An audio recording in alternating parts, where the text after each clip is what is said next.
संतोष का धन।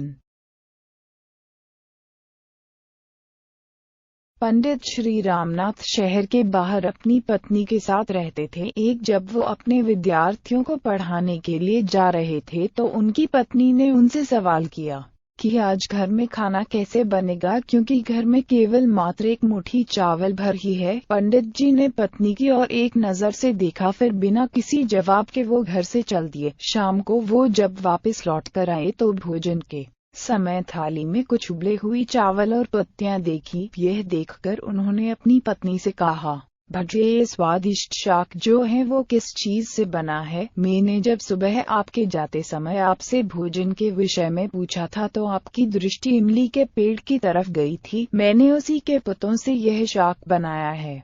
पंडित जी ने बड़ी निश्चितता के साथ कहा, अगर इमली के पत्तों का शाक इतना स्वादिष्ट होता है फिर तो हमें चिंता करने की कोई आवश्यकता ही नहीं है। अब तो हमें भोजन की कोई चिंता ही नहीं रही। जब नगर के राजा को पंडित जी की गरीबी का पता चला तो राजा ने पंडित को नगर में आकर रहने का प्रस्ताव दिया, किंतु पंडित ने मना कर दिया। तो राजा हैरान हो गया और स्वयं जाकर उनकी कुटिया में उनसे मिलकर इसका कारण जानने की इच्छा हुई। राजा उनकी कुटिया में गया तो राजा ने काफी देर इधर उधर की बातें की, लेकिन वो असमंजस में था कि अपनी बात किस तरह से पूछे। लेकिन फिर उसने हिम्मत कर पंडित जी से पूछ ही लिया कि आपको किसी चीज का कोई अभाव तो नहीं है ना? प्रश्नवाचक चिन्ह।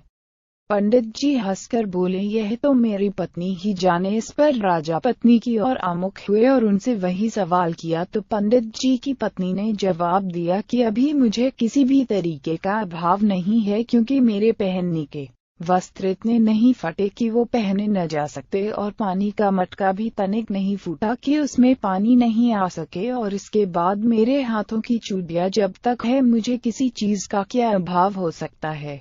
और फिर सीमित साधनों में भी संतोष की अनुभूति हो तो जीवन आनंदमय हो जाता है। राजा बड़ी श्रद्धा से उस देवी के सामने झुक गए।